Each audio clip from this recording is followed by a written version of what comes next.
நாங்கள் ஒரு திட்டம் சேர்த்துருக்கீங்க, வாழைக்கு முட்டு கொடுக்க திட்டம் நாங்கள் கொடுத்தோம். அதுக்கு வாழைக்கு முட்டு கொடுக்க திட்டம் எங்களுக்கு நாங்கள் போடல. அது அந்த இப்போ அந்த திட்டத்தை அறிவிச்சிருக்கீங்க, ஹார்டிகல்ச்சர் டிபார்ட்மெண்ட்டில் கொடுக்குற திட்டம். அதுபோல் இந்த ஆட்சிக்கும் முட்டு கொடுத்துக்கிறார்கள். சொல்லக்கூடாது, திரும்பி ஆட்சின்னு சொல்ல போனா அந்த வார்த்தை வேணாம். வேற வார்த்தை உங்களுக்கு தெரிந்தால் வேறு வார்த்தை தெரிந்தால் வேறு வார்த்தை சொல்லுங்க. நீங்க சார் அறநிலையத்துறை அமைச்சர் சார், மாண்புமிகு பேரவைத் தலைவர் அவர்களே, மாண்புமிகு உறுப்பினர் அவர்கள் எவ்வளவு அழகாக ஒரு திரைக்கதையை தயார் பண்ணுவாருன்னு நான் இன்னைக்கு தான் தெரிஞ்சுக்கிட்டேன். அழகான திரைக்கதையெல்லாம் பேசிக்கிட்டு இருந்தார்.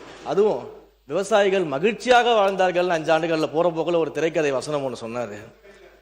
போன ஆட்சியிலாம் நீங்க பார்த்தீங்கன்னா பல இடங்கள்ல விவசாயிகள் 309 கோடிக்கு நீங்க நெல் சேமிப்பு கிடங்குகள் அமைப்பீங்கன்னு சொன்னீங்களே, என்ன ஆச்சுன்னு பல இடங்கள்ல கேட்டுக்கிட்டு இருந்தாங்க. தஞ்சாவூர்லயே அன்னைக்கிட்டலாம் கேட்டிருப்பாங்கன்னு நினைக்கிறேன். அப்ப அதெல்லாம் என்ன ஆச்சுன்றதை பத்தி சொல்லல.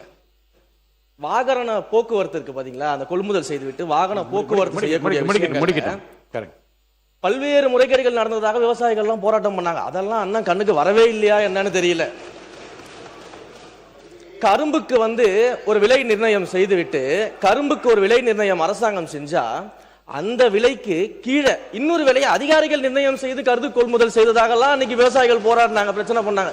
அதையும் அண்ணா மறந்துட்டாரு போல. இப்படி ஐயா விவசாயிகள் சொன்னதான் சொல்றேன், இப்படி எல்லாம் நடந்துகிட்டு இருந்துச்சு. இதுல அண்ணா அழகா சொன்னார், யார் யாரெல்லாம் விவசாயிகள்னு சொன்னாரு. அதுல ஒரு முக்கியமான விவசாயி அண்ணன் மறந்துட்டாரு. எல்லாரும் விவசாயிகள் அண்ணன் ஒவ்வொருத்தரை பத்தியும் சொல்லும் போது ஒரு முக்கியமான விவசாயியை மறந்துட்டாரு. கரும்பு தோட்டத்துக்குள்ள கான்கிரீட் போட்டு நடந்த விவசாயியை பத்தி அண்ணன் சொல்ல மறந்துட்டாரு. அப்ப இவங்க சொல்ற கதையெல்லாம் எப்படி இருக்குதுன்னா, சர்க்கரையை எறும்பு தின்னுருச்சு, சாக்க கரையான் தின்றுச்சுன்னு சொல்ற மாதிரி இருக்குது ஒரு கதையெல்லாம்.